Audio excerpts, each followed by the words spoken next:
राधे राधे सभी गुरु भक्तों को स्वागत है आपके अपने चैनल परम गुरु की वाणी पर। आज श्री प्रेमानंद महाराज जी के द्वारा हम सत्संग में सुनेंगे कि भजन छोड़ना भी चाहो तो नहीं छूटेगा। तो उसके लिए हमें करना क्या है, आज श्री प्रेमानंद महाराज जी द्वारा हम सुनेंगे और कैसे करना है ये सब हम सुनते हैं और अपने जीवन में धारण करते हैं। आओ चलो सुनते हैं सत्संग को। दो प्रकार की उपासना होती है।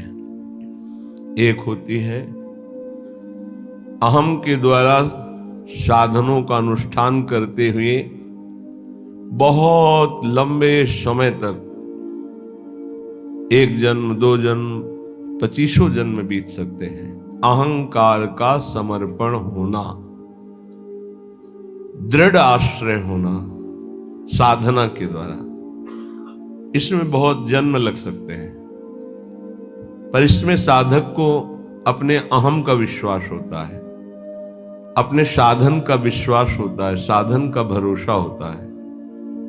और ये बड़े खतरे की बात है, क्योंकि संपूर्ण साधन को एक अपराध ही चौपट कर सकता है। वैष्णव अपराध, गुरुद्रोह, संत द्रोह एक अपराध ही चौपट कर सकता है। एक है भगवत प्रेमी महात्माओं के संग से पहले ही आश्रय दृढ़ हो जाना, फिर साधन आश्रित होकर करना। ये बहुत कम समय में भगवत साक्षात्कार कराता है। सबसे पहला कार्य भगवत प्रेमी महात्माओं का आश्रय संग, उनके द्वारा सीधे इष्ट का आश्रय होता है। सुरतरु काम धेनु चिंतामणि भगवत रसिक अनन्य अली के, जो अनन्य सहचरी हैं, अनन्य शरणागत हैं, उनके लिए हमारी स्वामिनी किशोरी जी के श्री चरणारविंद कल्प वृक्ष हैं, कामधेनु हैं, चिंतामणि हैं। जो चाहेंगे वो प्राप्त करा देंगे गोरे चरणारविंद। वैसे तो आश्रय ले तो चाह ही मिट जाती है,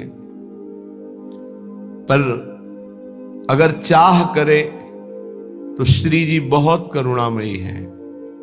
इनके चरणों का आश्रय मात्र सब कुछ प्राप्त करा देता है। पर अहंकारी कोई बात समझ में नहीं आएगी। उसको साधन जो 2, 4, 10 माला या जो भी किया, उसको उसका बल होता है। जो आश्रित संत कृपा से हुआ है, खूब भजन होता है, पर उसे भजन बल का आश्रय नहीं, उसे गोरे चरणारविंद का आश्रय है। जैसे हरिवंश महाप्रभु की कृपा से हरिराम व्यास जी को सीधे भगवद आश्रय मिला। बहुत साधन परायण थे, बहुत ग्रंथों का स्वाध्याय किए हुए थे, बहुत तर्क प्रवीण, शास्त्रार्थ में सदैव दिग्विजयी होने वाले। पर जब महाप्रभु की कृपा हुई तो आश्रय तत्व जागृत हुआ। कहां? श्याम श्यामा पद कमल संगी सिरनायो, भगवत प्रेमी महात्माओं के चरणों का आश्रय। उससे क्या हुआ कि उनके हृदय में सीधे श्री जी के चरणों का दृढ़ आश्रय हो गया। तो जो नित्य विहार में प्रवेश होता है वो साधन बल से नहीं होता है। नित्य विहार प्रेम तो बहुत उच्च कोटि की प्रेमावस्था है। साधारण भगवत प्रेम में भी यह गुण साधन ते नहीं हुई, तुम्हारी कृपा पाव कोई कोई। कोई कोई इसीलिए शब्द रखा गया है कि अहंकारी आश्रित नहीं हो पाता, उसका अहंकार आश्रय में बाधा पहुंचाता रहता है। और अहंकार मर्दन करने की पूर्ण सामर्थ्य केवल सदगुरुदेव में है। सदगुरुदेव के आज्ञा उल्लंघन करके मनमानी आचरण करने वाला कभी कोई लाभ प्राप्त नहीं कर पाया आज तक। वो केवल लगता है, संतोष होता रहता है अहंकार के कारण कि हम ठीक चल रहे हैं। जब आश्रय दृढ़ हो जाता है तब जो निरखत नित्य विहार पुलकित तन रोमावली आनंद नयन सुधार, यह जो कृपा हरिवंश की, ये भगवत रसिक अनन्य अली के, जो लली के चरणार बिंद के अनन्य अली हैं, उनको ये रस प्राप्त होता है। अनन्यता, आश्रय, ये दो बहुत जोर की सिद्धि है। अपने इष्ट का अनन्य हो जाना। बड़े महाभागवत हैं सृष्टि में प्रभु के विविध नाम रूपों के, हम उनके सुख के लिए जय बोलेंगे, पर हमारा हृदय, हमारी जबान, हमारा रोम रोम राधा राधा बोलेगा। वो हमसे कीर्तन करवाना चाहें तो हम राधा राधा ही बोलेंगे, हमारी अनन्यता है। पर ये उपासक में नहीं देखने को मिलता। कोई कितना महान है, पर हमारे श्री जी के गोरे चरणार बिंद से बढ़कर है, जिन सी चरणों की महावर की रचना स्वयं अखिल कोटि ब्रह्मांडों के स्वामी प्रभु करते हैं, उन चरणों की हम ठसक वाले हैं। और ऐसे आचार्य की शरण में है कि रसना कटो जो अन रटो, निरखी अन फुटो नयन। केवल गाने के लिए दोहा है क्या? अनन्यता, भगवत रसिक अनन्य अली के, और साधन पक्ष का जीवन भर अनुष्ठान करने वाले महापुरुष के वचन काशी में, चंद्रलोक तक मेरी गति है। चंद्रमंडल नहीं, चंद्रलोक तक। ये जो यहां कहा जाता है चंद्रलोक गए, चंद्रलोक सिद्धों की सामर्थ्य नहीं, यंत्रों की सामर्थ्य नहीं है। एक अंतरिक्ष के किसी एक विभाग में उसे चंद्रलोक मान करके बोला जा रहा है। चंद्रलोक तक पहुंचे, सूर्य के हजारों योजन ऊपर चंद्रलोक है। सूर्य का सानिध्य सह पाना ये केवल भगवान अरुण जी की और हनुमान जी जैसे महापुरुषों की सामर्थ्य, दूसरे की नहीं। भस्म हो जाएंगे। कोई भी यंत्र, कोई भी पांच भौतिक सामर्थ्य नहीं रखता कि सूर्य के तेज के सामने टिक सके। उसके ऊपर चंद्रलोक है।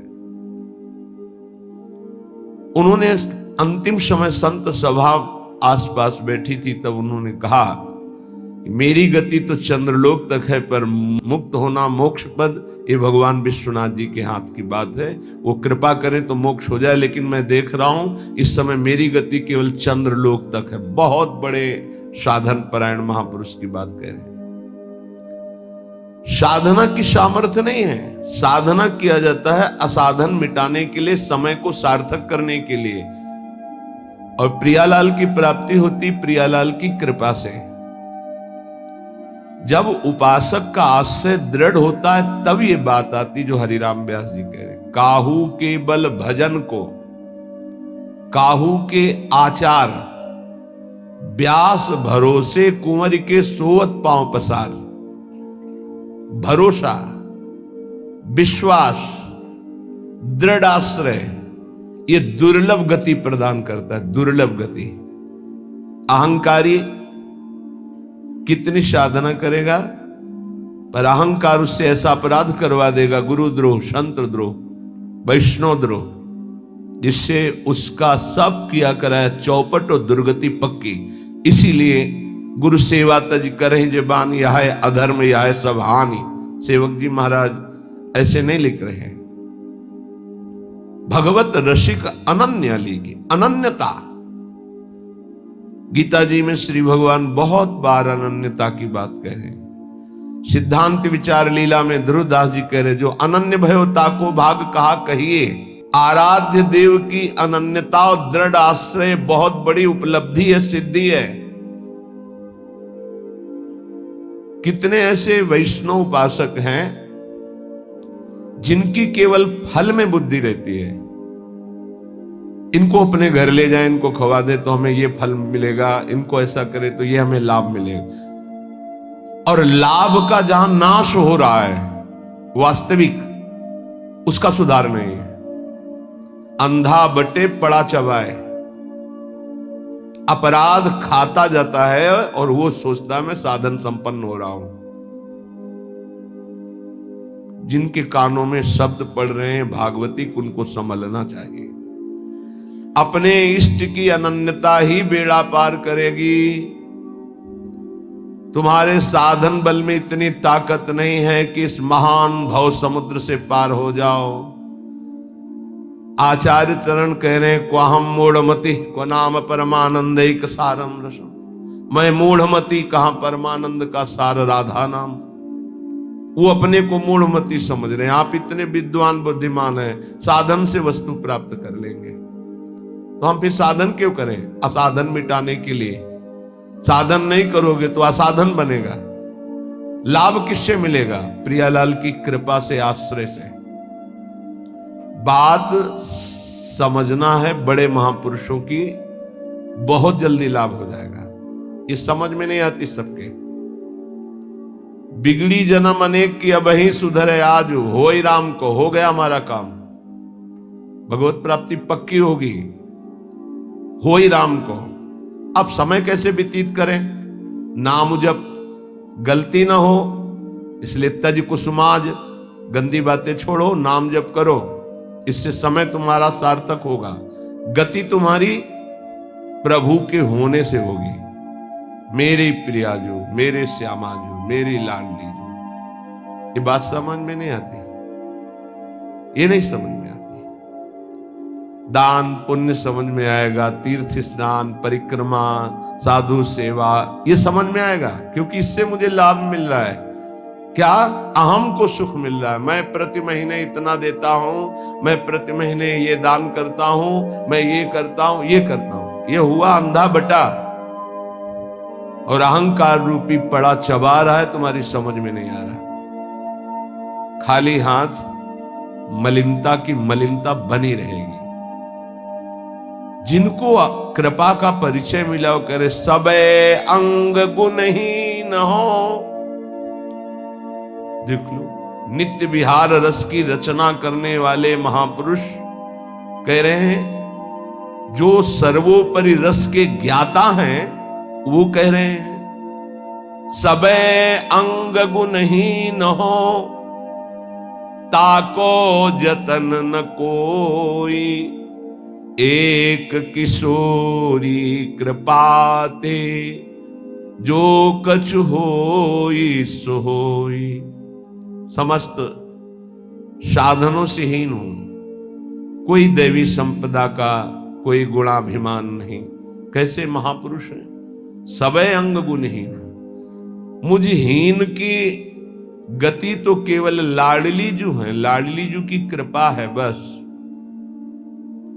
सो कृपाति सुलभ नहीं, ताको कौन उपाय, चरण शरण हरिवंश की सहज ही बन्यो बना। वो भी कृपा ऐसे सुलभ नहीं होती किशोरी जी की।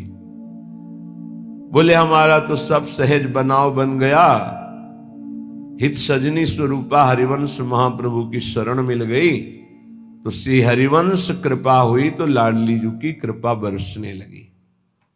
किसके ऊपर? जो सबे अंग गुणहीन हो, किंचन मात्र अहंकार नहीं।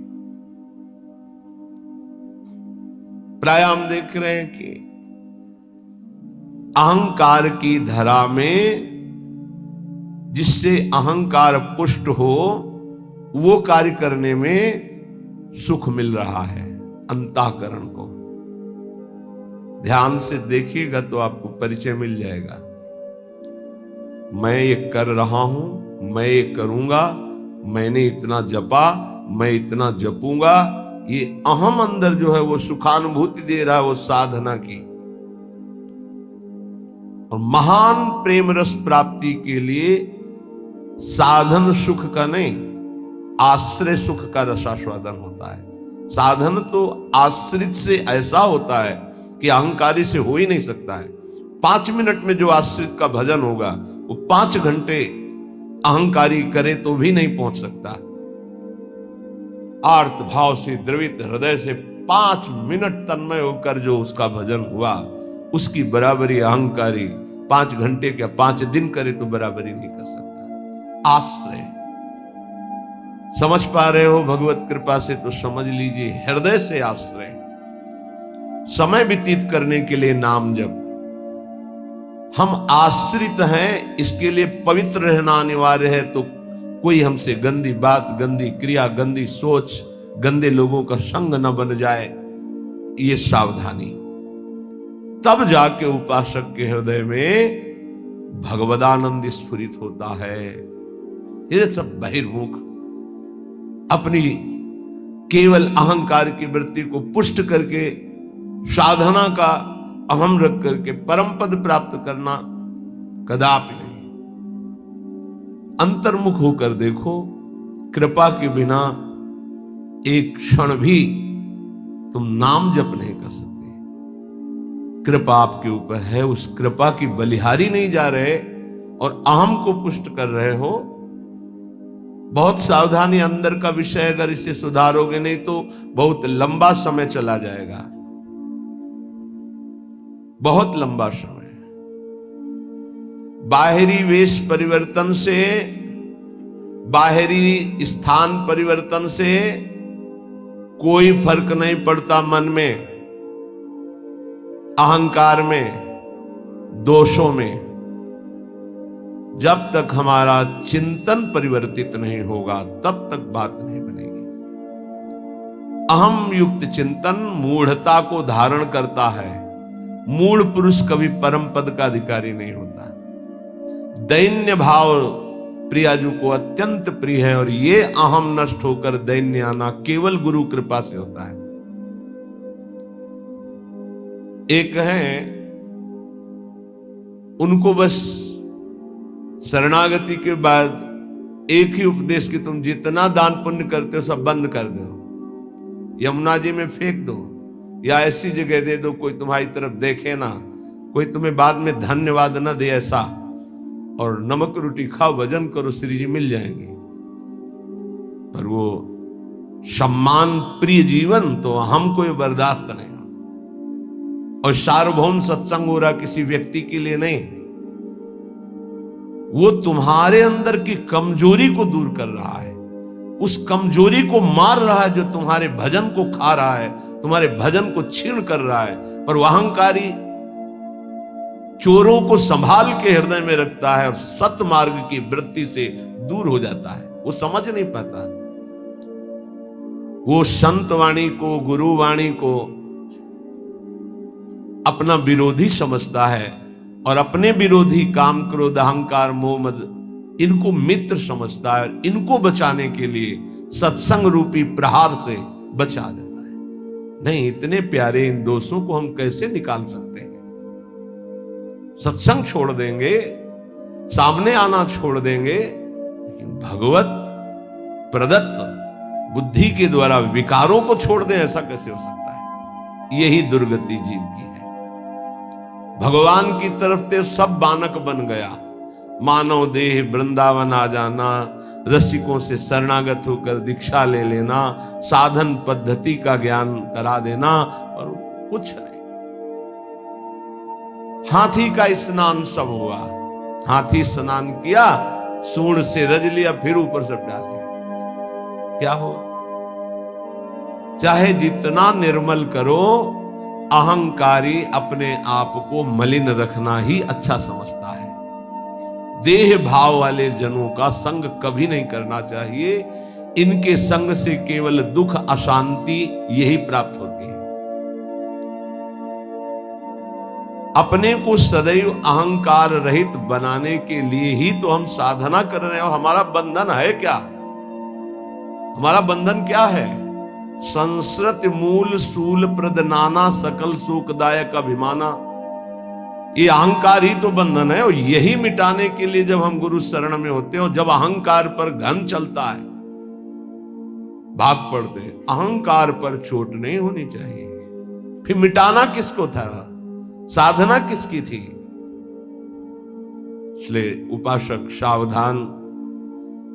श्रीपाद प्रबोधानंद जी कह रहे हैं, भ्रातस्ते किमु निश्चयेन विदितः स्वस्यांत कालः किमु त्वं जानासि महामनुं बलवतो मृत्युर्गतिस्तंभने मृत्युस्तत्करणं प्रतीक्षत इति त्वं वेत्सि किं वा यतो बारंबारमसंक एव चलसे वृंदावनादन्यतः भ्रातस्ते किम निश्चयेन विदितः श्वश्यांत कालः किम। ए भाई, क्या तुम जान गए हो कि तुम्हारा मृत्यु का समय कब है? तुम निश्चित जानते हो? तो उत्तर आएगा नहीं जानता। तो फिर तुम बलवान मृत्यु की रोकने की गति क्यों नहीं प्राप्त कर रहे? जहां तुम्हें मृत्यु छू न सके ऐसी स्थिति में क्यों नहीं पहुंचना चाहते हो? क्यों बार बार जन्मना मरना पसंद करते हो? अर्थात इस भयावह दुखालय संसार से तुम मुक्त होने का उपाय क्यों नहीं कर लेते हो? तुम्हें पता है एक दिन मृत्यु आएगी, उस दिन का मुझे पता नहीं। हे भाई, तू बलवान मृत्यु को रोकने का उपाय क्यों नहीं कर रहा? क्या उपाय? रोकने का क्या उपाय? हमारी जो शरीर से तन्मयता है, तन्मयता हट जाए और प्रभु में तन्मयता हो जाए, तो जैसे सांप ने आक्रमण किया, कपड़ा उतार के फेंक दिया, वो उसी को काट रहा है, मेरे ऊपर कोई फर्क नहीं पड़ा। ऐसे ही हमारा कपड़ा है ये स्थूल देह। केवल स्थूल देह पर प्रहार होता है मृत्यु का। सूक्ष्म देह कारण और जीवात्मा ये पुनः नए शरीर को धारण करते हैं, स्थूल छूटता रहता है। श्रीपाद कह रहे हैं, जब तुम्हें अपनी मृत्यु का पता नहीं हो, मरोगे, तो तुम उपाय क्यों ऐसा नहीं कर लेते जिससे मृत्यु तुम्हें स्पर्श न कर पावे? जब तुम्हारी मृत्यु होगी तो तुम्हारा कुछ नहीं होगा इस मृत्यु लोक का। तो अपनी श्वासें ऐसी जगह क्यों नष्ट कर रहे हो जहां कुछ तुम्हें नहीं मिलेगा? कई बार प्रार्थना की है, मानो आपको एक ऐसे देश भेजा जाए जहां बहुत सब सुविधाएं मिल जाएंगी, खूब भोग भोगो, रुपया पैसा मकान सब, लेकिन वीजा है आपका, उसके तिथि तारीख पूर्ण होने पर आपको तुरंत वापस बुलाया जाएगा। जब वहां से वापस बुलाया जाएगा तो कुछ नहीं, कपड़ा भी उतरा लिया जाएगा। बोलो, ऐसे देश में रहना पसंद करोगे जाना? विचार करके देखो, कपड़ा भी उतरा लिया जाएगा, फिर देश से बाहर निकलो। चाहे जितना पुत्र पुत्री परिवार, रुपया पैसा, गाड़ी घोड़ा मकान सब एकत्रित कर लिया, लेकिन जब उस देश का वीजा खत्म होगा तो कपड़ा भी उतरा लिया जाएगा और आपको भगा दिया जाएगा। बोलो, ऐसे देश में रहना पसंद करोगे, राजी रहोगे? सब कोई कहेगा नहीं। तो ऐसे ही देश में तो रह रहे हो, इसी देश में रह रहे हो, इसका नाम मृत्यु लोक है। हर सुविधा, हर विधान, हर आपका किया हुआ संकल्प कार्य सब का सब आपका यही रह जाएगा। ये कपड़ा भी उतरा लिया जाएगा, स्थूल शरीर भी यहीं भस्म कर दिया जाता है, इसको भी नहीं ले जा सकते, छोड़, इसको भी छोड़ करके सूक्ष्म शरीर, कारण शरीर और जीवात्मा, ये पुनः आगे पुनरपि जननम पुनरपि मरणम पुनरपि जननी जठरे शयनम। आप विचार करो कि आप बुद्धिमान हो। यदि परम कृपालु प्रभु का आश्रय लेकर नाम जप नहीं कर रहे और विषय भोगों में, नाना प्रकार की धन संपत्ति में, नाना प्रकार के व्यवहार बढ़ाने में अपना समय नष्ट कर रहे हो, तो तुमको ये ध्यान रखना चाहिए कि तुम इस देश में हो, मृत्यु लोक में हो, जहां से भगाया जाएगा वीजा खत्म होने पर, श्वास पूरी होने पर। तो आपका शरीर भी आपके साथ नहीं होगा, कपड़ा तक उतरा लिया जाएगा। ये शरीर हमारा कपड़ा है, वशांश जीर्णानि यथा विहाय, इसे कपड़ा ही कहा है भगवान ने। क्या बुद्धिमान हो तुम? इतना दिव्य मानव देह मिलने के बाद कमा के क्या जा रहे हो? पाप और पुण्य की पोटरी लेकर फिर वही दुर्गति। इसलिए भाई, मृत्यु तुम्हारा इंतजार नहीं कर रही। भाई, बेटी का ब्याह रहेगा, पूरा कर ले तो हम थोड़ा भी या थोड़ा अमुक कार्य रह गया, नहीं, तत्काल प्रहार करेगी, बस समय आने दो। चाहे वो पुण्यात्मा हो, चाहे महात्मा हो, चाहे दुरात्मा हो, सबके ऊपर उसका प्रहार होता है। पर महात्मा अपनी स्थिति इतनी ऊंची उठा लेता है कि मृत्यु जनित उसको दुख नहीं होता। जैसे मत वाले हाथी के गले से फूलों की माला कब टूट के गिर गई पता नहीं चलता, ऐसे भगवत प्राप्त महात्मा का शरीर कब छूट गया उसको कोई पता नहीं, क्योंकि हर समय जिसमें रमण कर रहा था वो उसी में रमण करता है। शरीर एक स्वप्न की तरह छूट गया। इसलिए मेरी प्रार्थना मान ले भ्रातस, ए भाई, बारंबार असंख्य चल से वृंदावनादन्यतः। वृंदावन, प्रिया प्रीतम, प्रेमी जन, भगवन नाम, इनको तू छोड़कर बार बार अन्य चिंतन करता है, अन्य क्रियाएं करता है, अन्य बातों में मन लगा रहा है। तुझे डर नहीं लग रहा कि तेरी मृत्यु होने वाली है? बहुत भयावह संसार है, बहुत भयावह। क्योंकि आपको भुलावे में डाल दिया गया इसलिए आपको ऐसा नहीं लग रहा। यहां प्रति मिनट, प्रति सेकंड ऐसे सावधान है जैसे युद्ध क्षेत्र में चारों तरफ से बाण चल रहे हो और वो महारथी अतिरथी वीर अपने को बचाते हुए निकल रहा हो, ऐसे चला जा रहा है। एक एक सेकंड सावधान, नेत्र खुले, हर समय मंत्राकार वृत्ति, कभी भी शरीर छूट सकता है। क्यों? क्योंकि पता है ऐसी स्थिति है। आपको एकदम भुलावे में डाल दिया गया है। आपके पास वो पार्षद नहीं है जो आपको सावधान करे। बड़ी कृपा है जिनको भगवान ने ऐसी बुद्धि दे दी, ऐसी विवेक दे दिया, यहां से चलना है, रहना नहीं, देश बिराना है। सबसे सबकी सेवा करो, सबको प्यार करो। वो प्यार, वो सेवा एकमात्र भगवान के प्रेम के लिए, भगवान की प्राप्ति के लिए। खूब धन कमाओ, धर्म पूर्वक दूसरों को सुख पहुंचाओ और उस सुख को भगवान के चरणों में समर्पित करो, तो सुख सिंधु भगवान तुम पर प्रसन्न हो जाएंगे। मृत्यु पर तुम विजय प्राप्त कर लोगे। ए भाई, बार बार धाम छोड़कर, नाम छोड़कर, प्रिया प्रीतम को छोड़कर संसार का चिंतन करते हो, पता है किसी भी श्वास में तुम्हारे ऊपर मृत्यु का प्रहार हो जाएगा।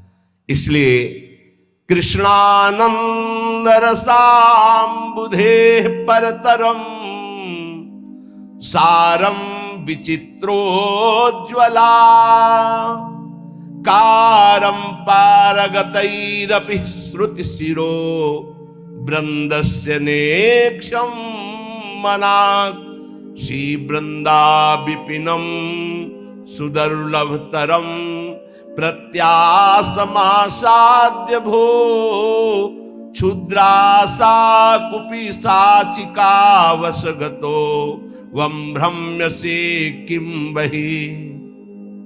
ए भाई, यदि वृंदावन तुम्हें आने को मिल गया, वृंदावन का एक भी घंटे आपने वास स्वीकार किया, यहां रहे एक घंटे भी, और नाम जप कर लिया या सत्संग सुन लिया या बिहारी जी के दर्शन कर लिए, तो उज्ज्वलाकार श्रेष्ठतम सार अर्थात महाप्रेम प्राप्ति के लिए तुमने कमर कस ली। थोड़ा समय भी वृंदावन में व्यतीत किया तो कृष्णानंद रसाम्बुधे परतरम सारम विचित्रोज्ज्वला, ये धाम कृष्णा श्री स्वामिनी जी का नाम है, प्रिया जी का नाम कृष्णा भी है। कृष्णानंद रसाम्बुधे, प्रियालाल के अद्भुत आनंद रस का समुद्र वृंदावन है। यदि आप थोड़ा भी रह गए तो आपका मंगल हो जाएगा। सत्संग जो सुनते हैं उनके जीवन का कैसे परिवर्तन हो रहा है, ये भगवत कृपा से दर्शन करने को मिलता है। पर दीपक तले अंधेला, ये जरूर कहावत सार्थक नजर आती। दूर से सुनकर परिवर्तन इतनी जोर का होता है, पर नजदीक में ये समझ में नहीं आता। धाम वास करते हैं तो इनको इतना कुसंग का प्रभाव पड़ जाता है कि सत्संग फीका हो जाता है, और कुसंग में रहते हैं और सत्संग का इतना प्रभाव कि कुसंग का त्याग करके वो भगवत मार्ग में आगे बढ़ रहे हैं। कल एक सज्जन जीवन में ऐसे बोले, आपने कहा कि धाम आए और 3 दिन रुके, पहले दिन जल पान करे, दूसरे दिन फल, तीसरे दिन एक बार अन्न, वही कर रहा हूं। धाम आया हूं, ऐसा ऐसा ऐसा बड़ा सुख मिलता है। धृष्टता की हद हो गई है। जीव जानबूझ, जैसे मल का कीड़ा, विष्ठा का कीड़ा, उसे अमृत कुंड में डालना चाहो तो वो अपने को बुरा मानता है और वो सोच रहा है ये हमारा अहित कर रहा है, मुझे विष्ठा क्यों नहीं मिल रहा। ऐसे ही विषय का कीड़ा बना हुआ जीव विषय में कूदना चाहता है। प्रभु के आश्रित होकर अगर वैराग्य मार्ग में कदम रखा है तो रुपया प्राप्ति का उपाय नहीं रखना चाहिए। ध्यान रखना, नहीं बहुत कुछ हो सकता है। माया आपको पुनः उसी जगह स्थापित कर देगी जहां से निकलना चाहते हो। एकमात्र भगवत भरोसा, जितना कमा लिया, इसके बाद बंद। अगर धाम वास करके हम भगवत आश्रय ले लिए तो नमक रोटी खाएंगे बस। अब हमारा उद्देश्य केवल भजन रूपी धन एकत्रित करना है। जो बेचारे रिक्शा चला करके जीवन गुजारते हैं उनको हम प्रणाम करते हैं। ये धाम वास करते हैं, अर्थ की व्यवस्था नहीं, इधर उधर झोपड़ी, इधर उधर कार्य करके रह रहे हैं, पर रिक्शा चलाते हैं। समय से दिनचर्या में है, देख रहे हैं हम, और समय से रिक्शा चलाते हैं। परिवार को हम प्रणाम करते हैं, धाम वास कर रहे हैं। कोई तो दूसरों के घरों में सेवकाई करते हैं और धाम वास कर, प्रणाम है उनके जीवन। लेकिन जब तुम्हारे पास खाने की व्यवस्था, रहने की व्यवस्था है, तो तुम्हारा कदम वो गृहस्थी में रहते हैं। जब विरक्त हो गए, वैराग्य मार्ग के हो गए, एक भी रुपए का ये आय का साधन नहीं करना चाहिए। इससे क्या होगा, आपकी वृत्ति अर्थ में रही है, अर्थ में ही रह जाएगी, गोरे चरणारविंद में नहीं रह जाएगी। और जिनके लिए अर्थ एकत्रित किया जाता है वो उस अर्थ से सुखी नहीं हो सकते। ध्यान रखना, वो परम अर्थ से, परमार्थ से सुख प्राप्त करते।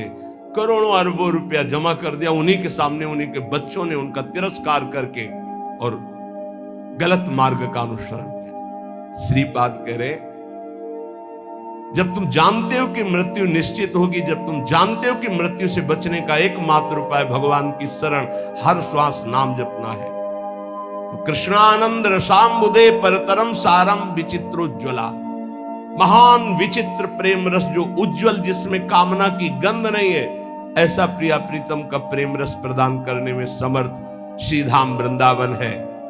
हे भाई भ्रातः, तुम क्यों भ्रमित हो रहे हो? ये माया का कार्य है, भूल भुलैया में डालकर पूरा जीवन बर्बाद कर देना। सच्ची बात, कोई ऐसा सुख नहीं है जो विवेक के द्वारा देखो उसमें सुख दिखाई दे। विवेक के द्वारा, बुद्धि का अंधा आदमी तो कहीं भी कूदेगा जाके।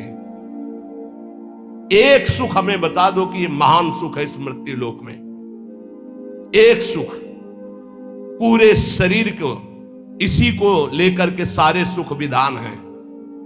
कुछ भी खाओ 6 घंटे में दुर्गंध युक्त मल, कुछ भी पियो दुर्गंध युक्त लघुशंका, छिड़क दो गंदगी, कान साफ करो गंदगी, सुबह देखो आंखों में गंदगी, और नीचे तो गंदगी के कुंड ही हैं। और इसी शरीर को सजाना, इसी शरीर को भोगना कौन सा सुख हो सकता है? मलमूत्र के द्वारों में कोई परमानंद छिपा हुआ है। परमानंद भगवान को छोड़कर मलमूत्र के भांड को सजाना और इसी को भोगना, यही माया की चाल है। इसी से दुर्गति प्राप्त होती है। बड़े बड़ों को गिरा दे, ये कोई छोटी बात नहीं है। केवल एक 3.5 हाथ का जो ढांचा है, यही हमारी दुर्गति का कारण है और यही हमारी सदगति का कारण हो जाएगा यदि हम संतों की बात मान ले, शास्त्र की बात मान ले। तो मन माने आचरण, रुपया खूब हो, खूब भोग सामग्री भोगूं, यही सुख है। कितने दिन, ये भी तो सोचो, कितने दिन ना भोगने लायक शरीर रहेगा, ना भोगने लायक तुम रह जाओगे। एक बार प्रार्थना मान लो, जैसे भी स्थिति में हो, जहां भी हो, जो भी हो, नाम जपना शुरू करो, भगवान का आश्रय ले लो। धन्यवाद आप सभी गुरु भक्तों का। आपने सत्संग सुना, कैसे श्री प्रेमानंद महाराज जी ने सहज लहजे से समझाया है कि ऐसे लोगों से कैसा बचा जाए। ऐसे ही सात्विक विचार, भजन, सत्संग सुनने के लिए चैनल को लाइक करें, सब्सक्राइब करें, शेयर करें। श्री राधे राधे, श्री राधे राधे।